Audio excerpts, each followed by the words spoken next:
Thank you for coming to Master Agent Mindset, where we're here to help you get your mind ready for what's coming. And today we have CJ, our guest. She's a local yokel, very sweet, very charming, and has a story to tell. Always have a story to tell. So go ahead and introduce yourself. Tell us a little bit about you. Hi, I'm CJ Salazar, and I have been a realtor for about 7 years now. And probably the last, so far, I want to say 3 years going on here with Berkshire has been the best. So, just enjoying life and trying to make something out of something I thought I wasn't going to get as far to. Right. So basically, you're going to try to aspire to be better than you are, or that you will be who you're going to be, and all that jazz, right? All right. Well, tell us a little bit about yourself and what you've done in the last couple years, and I'll take it away.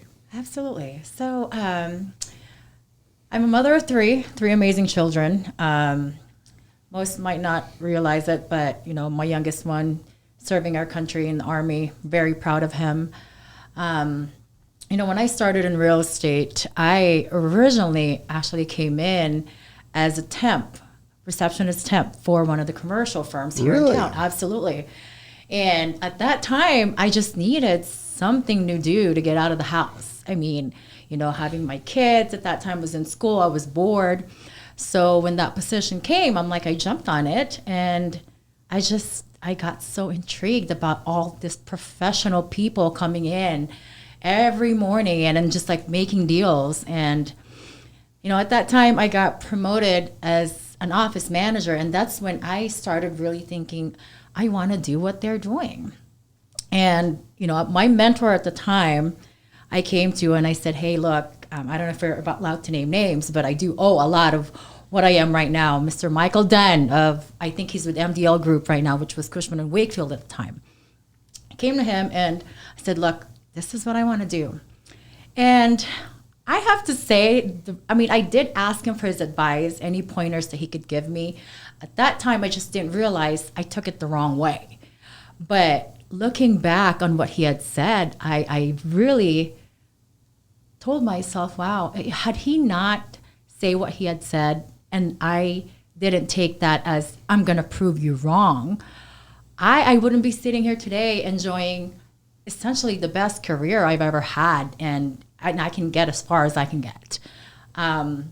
So when I actually got my license, the biggest hurdle is, I think I can speak for, if not most, all of other agents out there, especially the new ones. It's one thing going to school, learning everything you need to learn as far as textbook, but it's another once you're thrown out there and really get your feet going. I was lost, Pedro. I remember when I decided to go full time, I had questioned what I'm doing. Am I doing the right thing? Is this even really something for me? I have no experience in this whole, selling homes, and keeping in mind real estate or transaction real estate is the biggest single item an individual does in their whole lifetime. So when I decided to jump in, something happened. And I remember I was at a vacation or in my ex-boyfriend at that time, his parents' cabin up north. And I got the call that I would say it's the universe answering all my prayers, because I really was I'm a week off from having to go back to a 9-to-5, because I didn't know what to do. And I got a call from my old broker at that time, and he says, hey, I have a position, it's part-time, and it'll be selling at one of the portfolio communities we have. I says, I'll take it. Not even knowing exactly what I needed to do. All I knew was I'm going to get the education, basically what I need to know as far as what entails becoming a realtor. And when I did that, it took off. And, here we are today. And just like I said, I'm loving life. Every day is different. I couldn't have asked for anything better. Every day I'm learning. So as long as I'm learning, I know I'm doing the right thing. Right. Well, you know what? When you got that call, can you tell us a little bit about, after you got off the phone, what went through your mind? So being up north at a cabin, as you know, reception sucked and it was choppy. All I remember is what I needed to hear. It will be this position, it'll be part-time, but you'll be learning from somebody that I saw was going to be another great mentor for me. And, as soon as I hung up the phone, I remember screaming. And I think it was my ex-boyfriend at the time goes, "What's going on?" I says, my prayers got answered. He goes, "What do you mean?" I says, "I'm going to be working for DK." He goes, "Oh my gosh." So when we got back in town, I was ready. As soon as Monday hit, I was ready. I went to that, my not so much an interview, but my first day. And right off the bat, I had to show a unit. And I'm going, this is exactly what I needed. I needed to know what it is that I need to be talking about, what it is that I need to touch base on when somebody comes to you and say, "Hey, you know what, this is what I'm looking for." So again, it really just kind of, my emotions at that time was just, it's for real. This is happening. This is it. So I want to say I'm very, very grateful for that time. Well, that is awesome. Can you tell us a little bit about your ethnicity and who you are? Being a woman in this profession, what you've gone through, what you think is right or wrong with maybe that subject. Absolutely. I mean, I don't know that there is anything that's right or wrong. I think a lot of what I've gone through. I mean, I'm a Filipino woman. I came from the Philippines, was born in Manila. I was about 12 years old when we came to the States. And how we came was in spurts. It's basically my dad, myself, a few years later, my other brother. I have 4 brothers. And it was rough at the time because I was this teenager, as you would probably imagine, you have kids, is not having a female role model that I can really look up to at my age that will really kind of direct me on like, hey, you should be dressing like this, you should be acting like that as a young woman. Although the whole experience was, I'm still grateful. I'm grateful for the fact that I have a family that brought me to a land where I would see a lot of opportunities. And it's why I'm sitting here now. My kids, I want to say all 3 of them, great relationship that we have. I'm grateful, blessed in that aspect. They're like my best friends. But being a woman, there is still that. I don't know if it's a stigma, but as you would know, one of the things that this other mentor that I have is what he really said to me when I came and I told him, "These are my goals. This is what I want to do," and what he had said really still resonates to me to this day. And I think I've told this story multiple times to other, really close friends of mine. Had he not said that, I probably would have let go of real estate or becoming a realtor itself because... And to be clear, what did he say? He had told me, "Well, let me ask you this. What do you want to do once you get your license?" I says, "I really like the commercial side of what you guys do." He says, "Are you sure? I really feel like you'll be better maybe doing residential." And when I had asked the question as to why, what he had said just really kind of got me clinching on my chair at that time. And I said, he goes, the reason why I had said this is because let's be honest. I'm looking at you. You're this young woman. You're a mother of 3 young children. You have every distraction that I can imagine that somebody can easily say, "Well, I have all these responsibilities. I can't fulfill that task."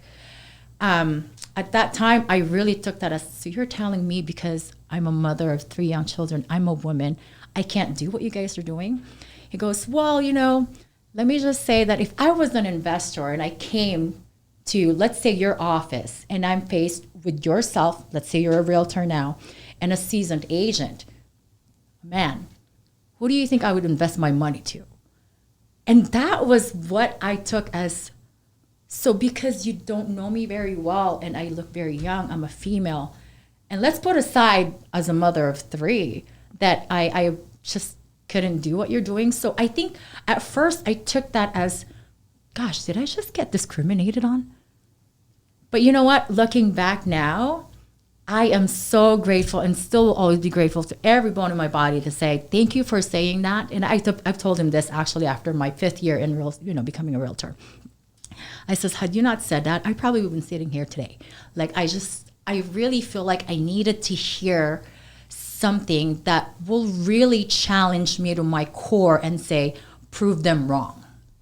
And so far, not so much as the goal of proving people wrong, but proving myself that whatever it is that's put as attachment to being a woman, having a family, or things that a normal person would say, I feel like you might not be able to do it well because I see all these things that could potentially be a challenge for you. I didn't see them as a challenge, and now I don't see them as a challenge. I see them as, okay, well, let's see if I can do it. And at this point, all I care for is proving myself wrong, not everyone else. So basically he said, let me see if I got this right. Okay. So he said, did he mention Filipino? Nope, female. So you're just a female with 3 kids, single mom? Mm-hmm. Okay. And he said, you don't got what it takes to do commercial because the people, not me, but the people that will come to you won't take you seriously. Right. I mean, basically, if I was given the choice to invest my money with somebody that's more seasoned as compared to you, who do you think I'm going to go with?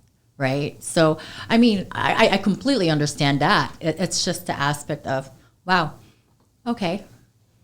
Well, so at the time, that didn't sit well with you. Oh, not at all. I remember even actually leaving the office that day, and I had called our managing broker of the office, and I says, hey, look, this just happened. Please tell me I'm overreacting.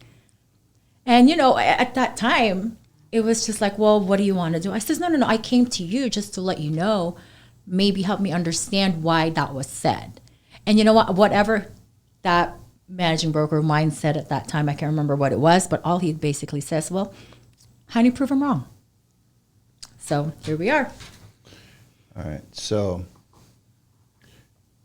here you called another guy, and he said, honey, prove them wrong. Correct. How did that sit with you? I still questioned a lot of things. I'm just because I think a lot of that whole conversation was, I don't know, people that know me, my button are my children. Anytime my children are brought up in a conversation where I feel like it doesn't belong there, nor it should even be a conversation, particularly with me as a person, I become very defensive. It's almost like an automatic or an instinct for me to just, wait a minute, are you telling me because my kid's this? Instead, what he meant by that is just, well, if it's what you want to do, then it's your responsibility to prove him wrong. So, I mean, again, at that time when he had said that, I'm just going, okay, well, we'll look at it. And then literally a year after that is when I came back to that same managing broker and says, I'm ready. And, actually, I'm grateful that they even put me to school back then at that time, and did sit on my license. I think after I passed the test, it was a couple years or so before I really even decided I'm going to jump in and make this as a full-time career for me. But to this day, it still resonates to me. And everything that I do, I look at the things of what could potential clients be thinking of as far as their first take of me as a realtor. I mean, will they trust me? Will they respect the type of realtor I am? So. Okay. Now, to me, it sounded a little misogynistic. Right. Okay. And it also sounded to me that he didn't really believe that you could do it basically because you're a female. I mean, let's face it, right?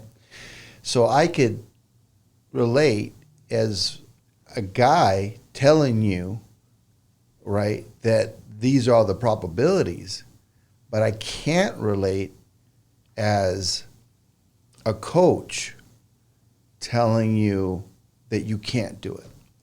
So I understand where his logic's coming from, right? Right. But I don't agree with, I guess I don't agree with the approach, right? I don't agree with him being as direct as he was. It may have been true in certain aspects, right? But I don't think I would have said it that way. I would have probably said something to the effect, go for it. Right. Do it. You got two roads to travel. One, commercial. Do it.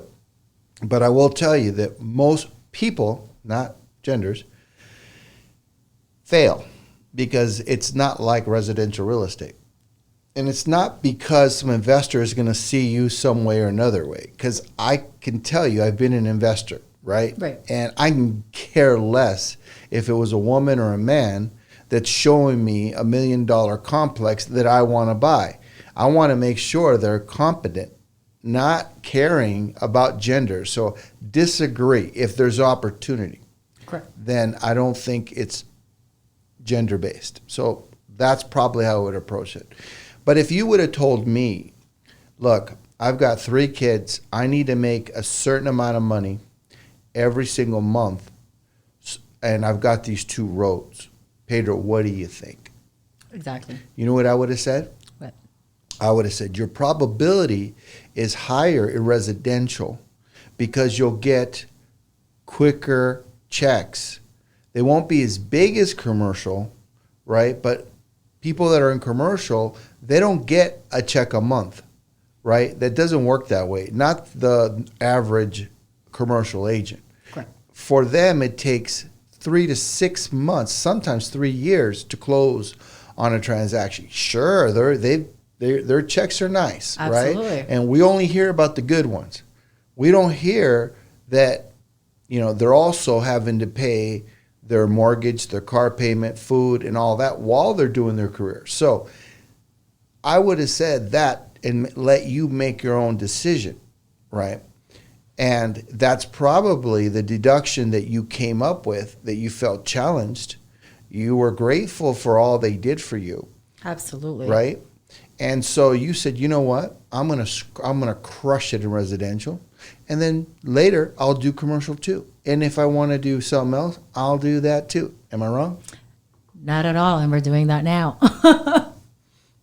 So when it comes to, having to do full-time, and again, my experience of, I do come from a background of I want to say, and I take pride on that, in real estate. I started in commercial, whether it's just running an office, becoming an admin part of it, or starting as an admin. I learned a lot from that.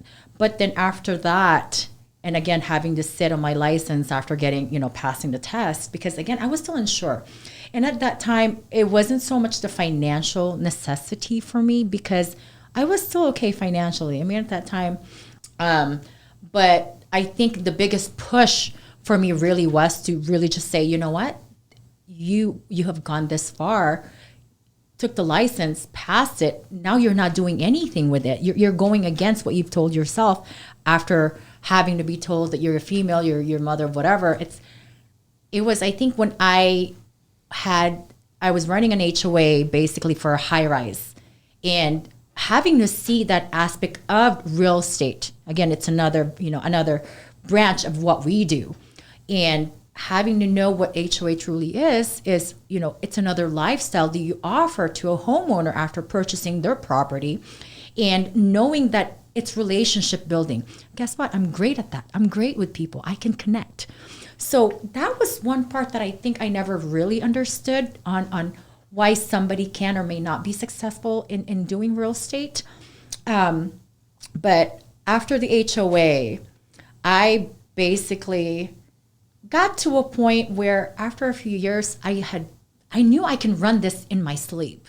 So I think boredom sat in with me to where I almost was just like, it's a day in, day out, almost the same thing I'm doing every day. And finally, it wasn't until, again, this goes back to DK Properties, which is my very first experience having to really be a realtor, and gave me that opportunity. It wasn't until I managed a few of their portfolios, high rises, and a few downtown and a couple in the Las Vegas Strip. And it wasn't until I really managed their property that I realized these are going to be great mentors for me. And I built that relationship with them. And then when they finally gave me the opportunity to basically sell Spanish palms and just excelled at it. But not only that, I saw I do have everything that it takes, as long as, number one, I keep pushing, and I let myself learn more things that I might be uncomfortable about. So that whole experience really kind of catapulted me to where I am now, because when one of the owners of DK basically just told me the reason why it was me that they chose for that position, I just used that as this. If this people believed in me, then I need to have more of that for myself. It was Spanish palms that really kind of set the ground for me, as far as having not a regular, but a very loyal client. And it really just started from one family. And this family, the mother of the matriarch of this family, basically controlled everyone else. It was because of her that I have this repeat client every year. And we're talking, whenever they do transaction with me, it's multiple. And not only that, but they always refer me to all their friends. So my business have been centered in, of course, referrals. I mean, I've done some lead generations in the past, wasn't very successful at that. I say I'm the type of realtor that I base my business off service and relationship building, than more so than transactional. And I think because of that, I have been able to be blessed to build the clientele that I do have, that I'm not getting paid, or maybe I would say 95 to about 98% of my business come just from their referral. And it all started with one woman that basically says my experience with her was absolutely surprisingly very stress-free. And she did this for me, A, B, Z, and every time I get a call from one of the referrals, I was told that you're the realtor that will do everything from start to finish with me, hold my hand, guide me, whatever it is. And I'm just like, absolutely. You're referred by, so-and-so. And I'm like, I got you. Wow. That's heartwarming to hear, I teach in coaching to have raving fans. And you can get raving fans in a variety of different ways. Your way of getting raving fans was to work for a company, meet people, yes, build relationships, and then from there you went on to keep those fans and continually service those fans with a very high quality. In the plan that I teach, basically, the idea is whichever way you get the people that are going to be your fans, they're going to follow you. The idea is to keep them for life, right? 100%. Yeah. And that, to me, is awesome. And I think you're doing a wonderful job doing that. Thank you. It is difficult to do because people get upset over the silliest things. Oh, absolutely. And they walk away from a relationship, even of 5 or 6 years, that you've been servicing them if you drop the ball, right? But it is to your credit that you're able to keep this referral base happy, because the moment the big lady, hears that you did anything wrong or bad to her sphere of influence, you're cut off. Oh, absolutely. Period. Okay? Now, what I've seen, and I have an interesting story, and I like to tell stories. Would you like to hear a story? I'd love to hear the story. All right, here's a story. All right. So I'm prospecting, which is no big surprise. back in the day, years ago now. And I ran into a client that said that she had possibly something to sell. And so I was like, okay, can you give me the address? So she gave me the address. And I followed up a couple of days later, and I put her house up for sale. The neighbor across the street sees the sign. Neighbor calls me and says, hey, I would like to buy it. I'm like, cool. I set it up, so there's two, right? Right. I'm happy. A day later, a lady drives by, sees the sign, and says, hey, I'm also thinking about selling my house. I'm happy. Love that. So I put her house for sale, and I sell it. Okay, that's another sale. So far, 4, right? The original lady's brother, who lives 3 houses down, same street, says, I want to sell my house too. So I put it up for sale. It sells, right? I get a sign call. They want to buy a house in that neighborhood. So now there's 6. I was going to say 6. Okay. Okay. So brother needs a property and the original seller needs a property, 7, 8. Okay? Right. It gets better. The guy across the street, turns out he has money and he wants to buy or sell properties. He's not sure yet. But he decided he wanted to sell 2 other properties, right? So 8, 9, 10. Okay. So for you to get a raving fan who has the ear of a community, and for you to service that person to such a degree where they want to refer everybody, anyone to you, is a high compliment to you. You know, in the beginning, I really, there was a lot for me to learn. And again, this kind of stems, it does stem back to everything that I've picked up and learned from DK Properties.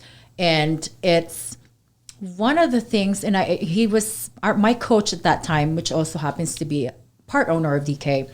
One of the things that I will always be in my head when it comes to being a female in our industry is you have to really learn and be able to read people, particularly when it comes to couples. The first lesson I got from that when he was teaching us that, at first I was going, what do you mean? So I have to be very selective on who I'm going to be talking to first or this and that? Well, when he had said, well, you don't have to, but it can truly make or break your deal. Mm-hmm. And it was, whenever it comes to a couple, what I want or what I've learned to do is always address the woman first. You know, whether it's the wife, the girlfriend, whoever it is. You know, in our business, it's not like we know automatically when we see a couple coming towards you that needed help, whether buying or selling, that you would automatically say, oh, they're married, right?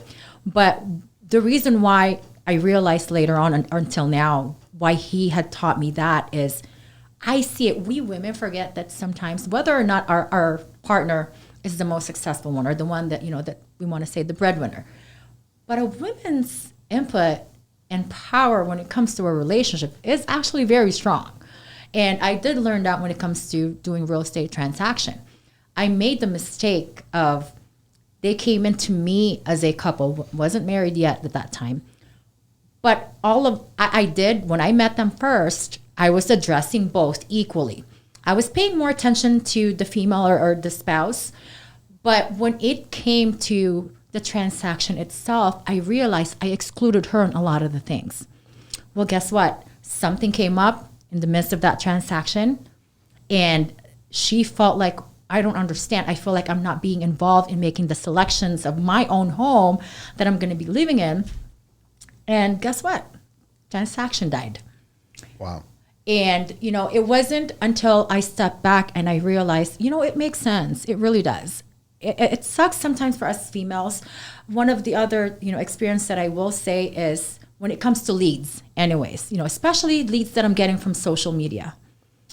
a lot of times I feel like I'm just completely ignoring them because, again, social media, being a female, and I don't know if my social media depicts my current situation right now, not being attached with anybody. It's just, I get the whole, hey, I'm interested, I'm looking to buy, I pre-qual. As soon as I hear, well, maybe we can talk about this over drinks. Why drinks? Like, I mean, I'd go for coffee, maybe a lunch, but anytime we pass 6 o'clock in the evening, that's not business for me anymore, right? So I think a lot of that has been my biggest, not so much a struggle, because sometimes I do find that very flattering, but sometimes I feel like, gosh, this is never going to end. This is how it's going to be. Wow. Well, let's go back and let's talk about what you said about the, inclusiveness of a woman, man in a transaction. Actually, that's deep. So I'm going to give you another tale. A licensed real estate agent that worked on my team, and she was very attractive, okay? And she was cold calling, and she brought in a gentleman that she had been talking to. His wife was determined to go to the appointment, okay? And which is normal, which isn't the reason I'm saying this. So she goes to talk to the gentleman and his wife. She sits with the gentleman and they have rapport. So she's smiling and laughing and talking to the guy because she'd talked to him 3 or 4 times to get him in, where the wife was just sitting there looking at her with these horrific, you're not taking my man eyes. Right. Right? I've seen those plenty. So she comes, she goes, let me excuse myself. So she comes, she's like, I'm not sure what's going on, but this girl, she's like Ice Cube. I can't warm her up. Maybe with your personality, Pedro, you can do something. And then I hadn't noticed, but then I looked at her and I said, oh, crap. I said, girl, this was not the day for you to put in a low-cut blouse. Not the day. 100%. And look, you could have put a garbage bag over this woman and nothing would have helped. I mean, she was very attractive. And unfortunately, that's, what you just said, that's what happens, right? So I walk in. And so I sit down. She sits down next to me. And so I start breaking her ice and start talking and all that. And I get her to the point where she starts to talk, and the husband says something to her, and it wasn't nice. It wasn't mean, but it wasn't real nice. Something to the effect of, hey, let us conduct business in a professional manner. What's wrong with you? Why are you like this? And then she says, well, I don't want to do business with this floozy over here. Wow. And I look at this agent, and I just look at her like, do not react, So she just looked down, and I stood up and I said, look, I appreciate you guys coming in, but it doesn't look like we're going to be able to help you. Mm-hmm. It's unfortunate, but we can't. Right. And the husband just looks at his wife. The wife now drops her eyes because she realizes she blew it, right? Mm-hmm. But we could not take that to the next level because she was so incredibly jealous over this gal talking to her husband that no matter how good I am to turn relationships around, there was no way to turn that around. So before it got worse, I stopped it. Correct. Which is a great move. Not much to do. Yeah, it was and I sat down with this agent and I said, look, I don't care what you wear. It's on you. Right. You're independent. You wear what you wear. But had you dressed for the occasion, you would have gotten a different response from this other woman. Right. So you can either learn from this now and win, or you can continue to fail. Correct. Well, this is a win story because she actually realized her error, and she started wearing business suits to these appointments, right? Just in case. And her production went from 0 to hero. I mean, immediately. So the women that she met now, she realized she needs to, and a little coaching from me, you need to address them first. Correct. Who's the decision maker? Is it the woman or the man? You won't know that off the bat. But having to address the female first, no matter what, whether it's the guy that dominates that relationship, you do know that you have at least that relationship or that gap that you've built the bridge on, and making sure that if you need someone's help in getting through, whether whoever the alpha is, you know that female is always going to be there for you. Agreed. I would challenge every woman that they need to address the woman, period. Correct. First. Correct. She needs to be in the loop, whether she's a housewife or she's running a Fortune 500 company. You need to address the woman first. Absolutely. You need to be, especially if you're attractive, okay, you need to address the woman first. And the reason is, and it's not like, hi, woman, and shake her hand. That's not what I mean. I mean, any decision, anything needs to happen, you need to talk to her first. That needs to be. The reason is he will always defer back to her. So you talk to him first, and then he hangs up and calls her for. Correct. She's going to feel out of the loop. Exactly. Right? So you need to tell her first. Yep. Everything first. You need to include her in everything. There can't be anything you're leaving out. And it's sometimes to the point where this is what I do. I will call Mrs. X and say, could you call your husband on three-way? Same. Absolutely. She will always say yes, 99% of the time. So she call, and he will always answer. Most of the time, the man knows that the wife won't stop calling unless, or says, she's only calling me because it's important. Correct. Well, he will ignore my call, okay? He will normally will not ignore hers. Now, obviously, there's exceptions to the rule. Mm-hmm. But in my experience, a good chunk, they will get. So now I got them both on the phone, all right? And then I'll say to them, X, Y, and Z. Then I'll hang up. If there's ever a time where it's just him, what I'll tell him, I'll say, I'm going to call your wife and tell her exactly, word for word, sir, of what I just told you. Exactly. So you don't have to worry about telling her. As a matter of fact, when you see her, you tell her this for me. Tell her that you just talked to Pedro and that he wants to talk to you. At first, he'll try to paraphrase everything I say. But we own a different language. Mm-hmm. When you're talking about loans and you're talking to a loan officer, you realize there's a new language. Correct, exactly. Do you know what it's called? What's that? LOEs. Yes. LOEs. LOEs. You're talking LOEs. So if you ever hear two loan officers talking together, their abbreviations are ridiculous. So what's the DTI in that? Oh my gosh, the LTV. I can't believe it. Yeah. Oh, look, if the FICO score ends in at least 625, we're toast. So you need to get up to 640. Can you do that? Well, I can if we do a rapid read score. If the rapid read score, and the clients are looking at each other like, what just happened? Exactly. Did not understand a word I just said, right? Right. Now, when you're talking real estate and there's something that is a little bit more complex. Now, for example, requests for repairs, all right? Mm-hmm. Now, the wife will want everything repaired. The husband will want everything repaired. But what would the seller want? None. So you have to request everything to be repaired, and then obviously they're not going to do everything. So there's going to be some kind.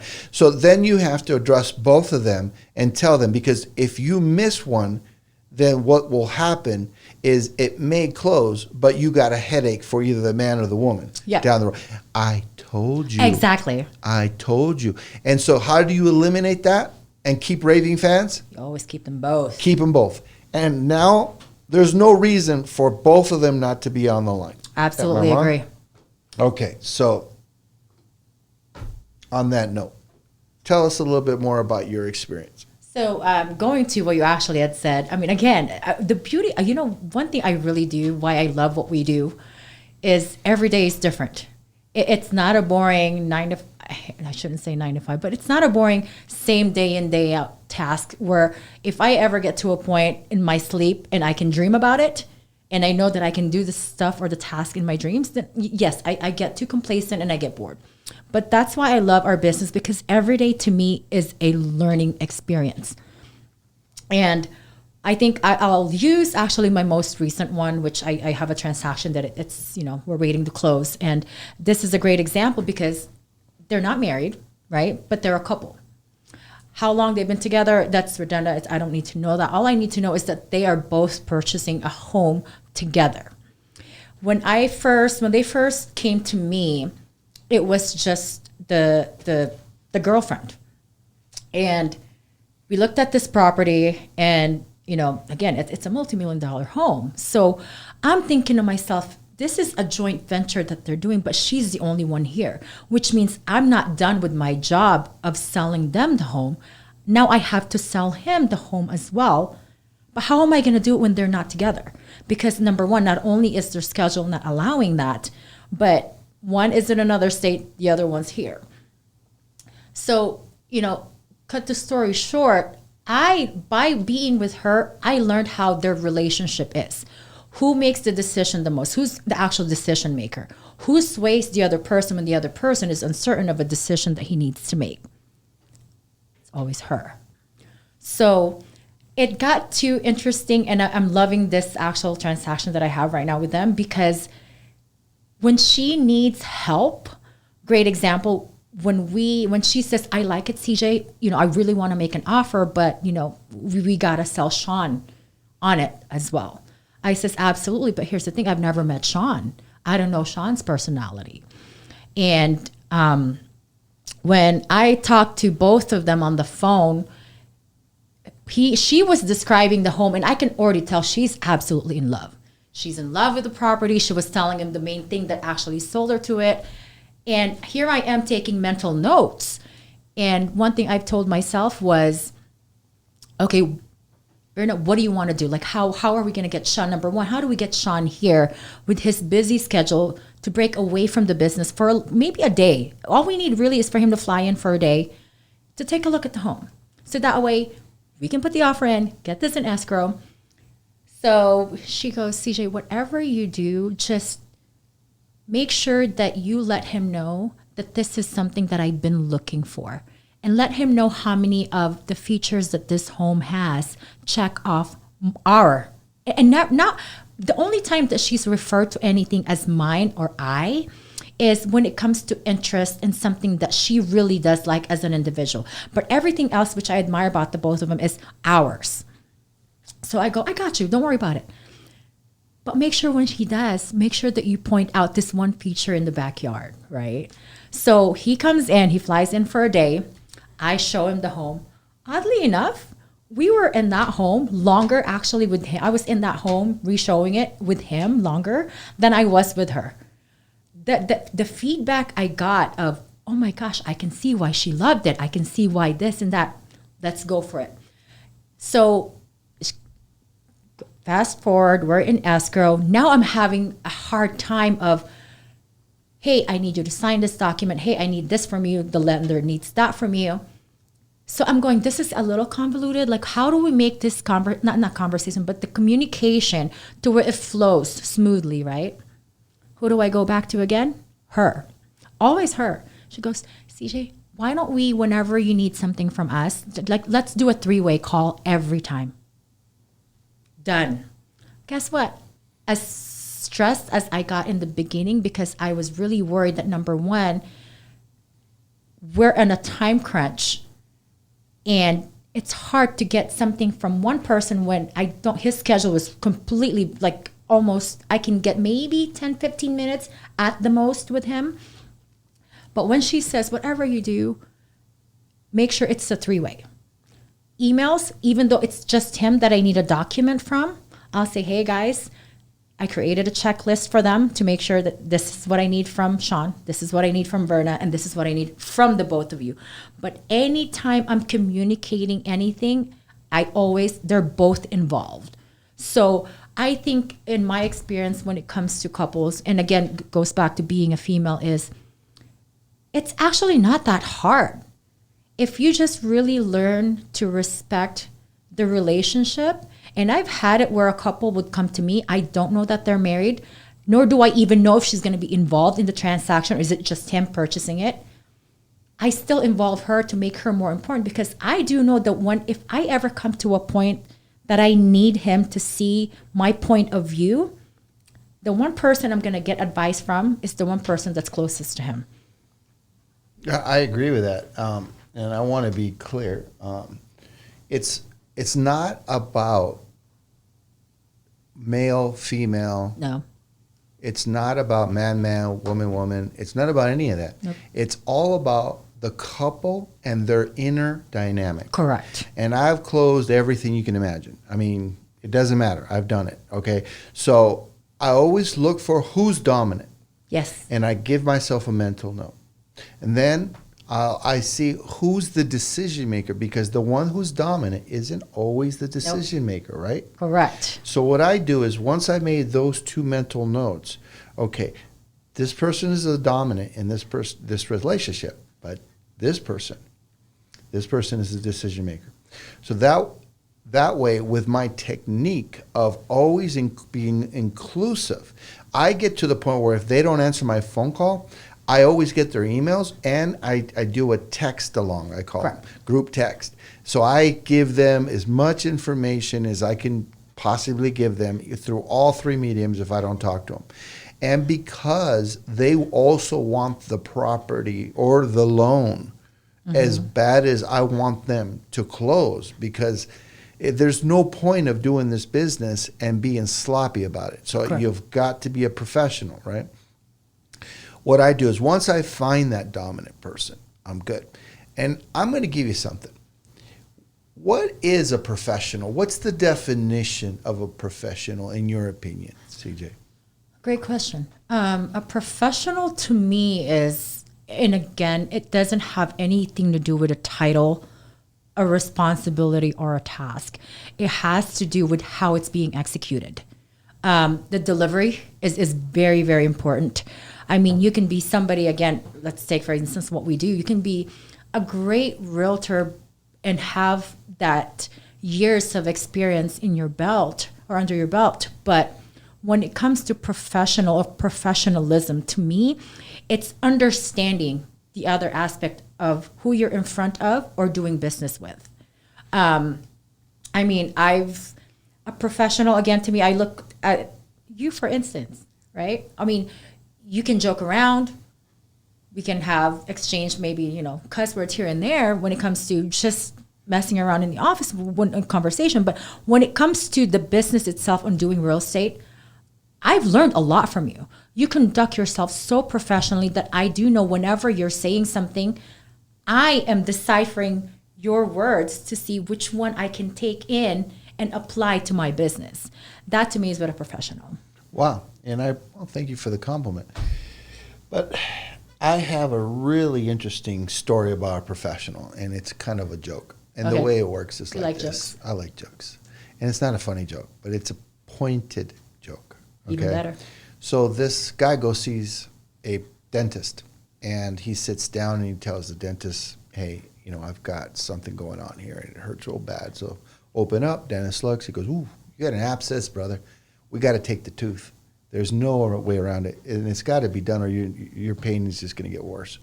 And he says, all right, dentist, doctor, go for it. Do it. So he leans back, and he gets the forceps, and he's going in there to grab it, And he says, wait, hold on. Wait, how much, with all due respect, how much is this going to cost, for you to do this? And the dentist goes, it's, about $100. He goes, okay, all right, go ahead. And so he's going to go in to grab the tooth, and wait, sorry. And he's got gauze and all that. He goes, just tell me, how long is it going to take you to do that? So he goes, it normally takes a few seconds to a minute or so, but for you, son, I'll take all day. Oh, this is not one procedure I want you taking your time on. Exactly. So here's the point of that little silly story. A professional is defined by execution. Correct. So the faster they get a task done in a professional manner. Mm-hmm.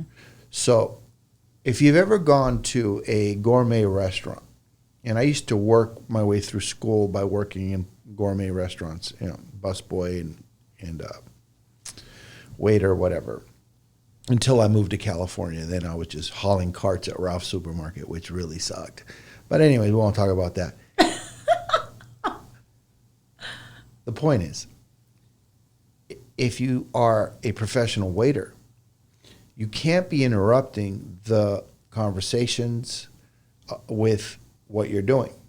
But you've got to be on point. Correct. You've got to always watch. So if you ever watch a professional waiter, they're within earshot, but not within eye shot. Correct. So you're not bothered by them, right? They're not constantly in front. The waiters that are listening, by the way, leave my freaking table alone, because I've had some crappy waiters, but that's another point.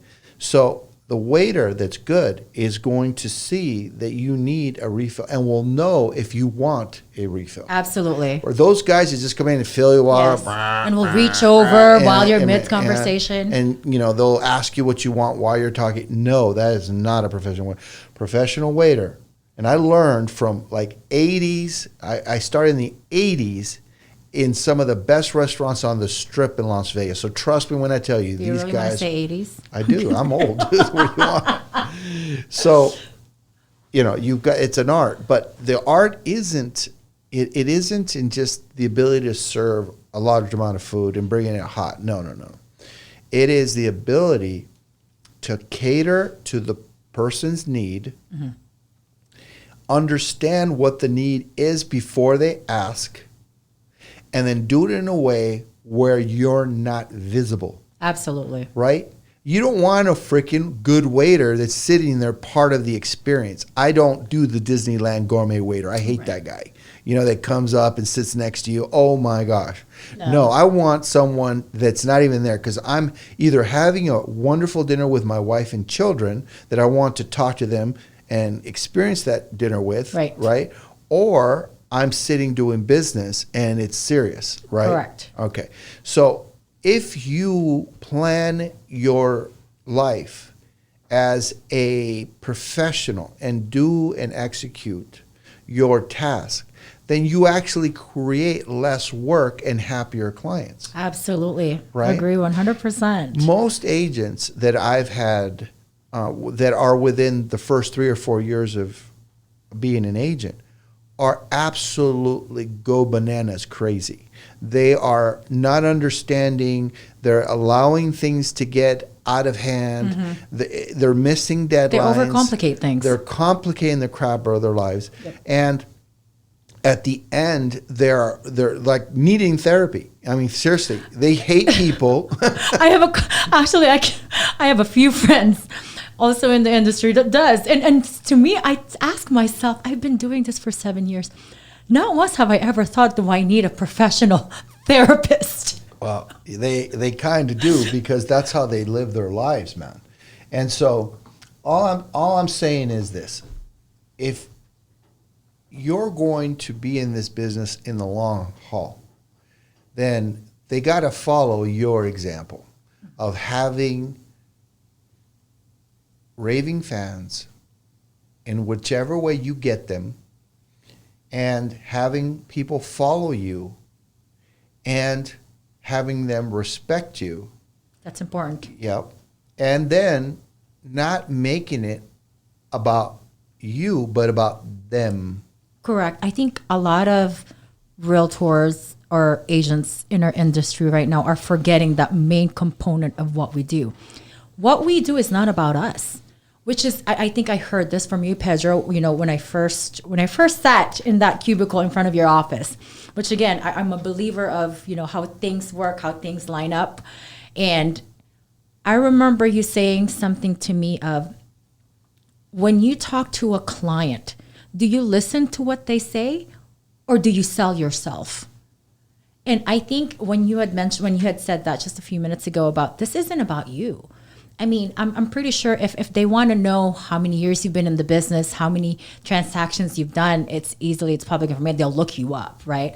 I think a lot of our agents now is concentrating this business on, oh, I'm a top producer. This is how I'm going to be. This is why you need to choose me. You're forgetting they're choosing you because there's an experience that they need to go through, and you as a professional will provide them with that experience. And that experience doesn't have to involve knowing 100% of your lifestyle or you as a person. Correct me if I'm wrong. No, you're right. And I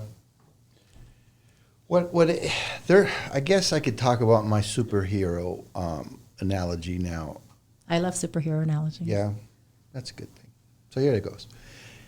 Most agents that get to a certain level of success are the ones that put their clients' needs, interests first. Mm-hmm. They don't have commission breath. Correct. And they're doing everything they can to help this person's need, mm-hmm. right? In whatever aspect of real estate that need may be. But there's a segment, and I don't know how much, I haven't done the statistics, but there's a segment of agents that are part of a generation that is, I call it the selfie generation, okay? That it's always about me, right? It's not about anybody else. So they get the business because they've done well, maybe marketing something or doing something. And then when they get the people, they make it about them and not about the people they're serving. Correct. And so they have this image of themselves as a superhero, right? And so everything that they communicate is always about them. Uh-huh. And the problem is not that people aren't inherently superheroes themselves, because everyone, I believe, has the ability to do wonderful and great things. I agree. Right? So what it is a narcissistic... I was waiting for that word. ...bent. And some have it more than others. Mm-hmm. They believe that their opinion and their experience holds way more weight than it should. And what happens is they jump the gun, and all of a sudden you have conflict in a transaction because they're playing superhero, instead of trying to resolve the conflict through mutual agreement. Correct. Right? So these people with this superhero mentality, this selfie generation, are losing I can't even tell you how much business through their own narcissistic attitude. Mm-hmm. And it's not like I'm saying that they're losing the client per se, although I think the client will get tired. Although it can happen. Yeah. But I think the client will get tired. So what will happen, as an example, and there's many, there's a conflict over whatever issue. It could be as simple as the refrigerator, Oh, I have a great experience on this one most recently, too. There you go. So let's talk about that. Go ahead. Superhero mentality. I mean, we all get caught in that mentality some way or another. I think it's especially when you're at your prime, where there's time where you're doing multiple transactions in a month and you're going, I'm on a freaking roll. I'm going to keep going, right? I had an escrow transaction, and it came to the seller is looking at the request for repairs, and it's pretty extensive. But I was representing the sellers at that time, and I mean, my sellers were aware that they're probably going to be asking for more than the normal because they're aware of the age of the property. Well, when my client or my sellers finally reached out to me and said, hey, so what should we do with this request for repairs? There's one particular item that I would consider very major, because we're talking not just a couple $1,000s, but more than that. And I'm thinking to myself, okay, every couple $1,000s that you guys are allowing to fly by and grant the buyers for is a couple $1,000s that we're taking away out of your pocket. CJ, what are you thinking? That's not a decision for you to make, right? So here I am thinking that, well, before we do that, let's explore this, let's explore that. Don't forget, and let's not forget that my clients actually, when that conversation started, my sellers were calling me to let me know, let's just go ahead and credit them this much and get it over with.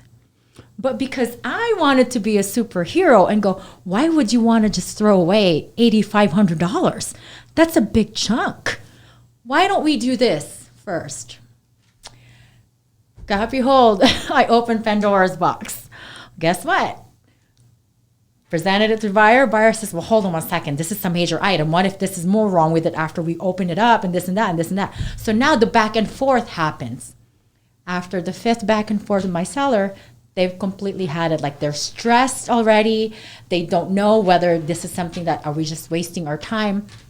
So at the end of the day, they go, you know what, CJ, I think we're going to back off of selling the house for now. And again, this is when, of course, interest rates have started going up because they're selling to purchase their new home. It's essentially their dream home or their forever home.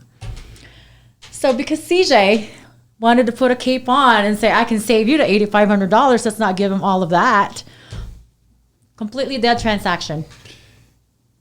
You know, that took a lot of guts, but you learn from it, right? Absolutely. So that goes into what I teach, and that is failing to win.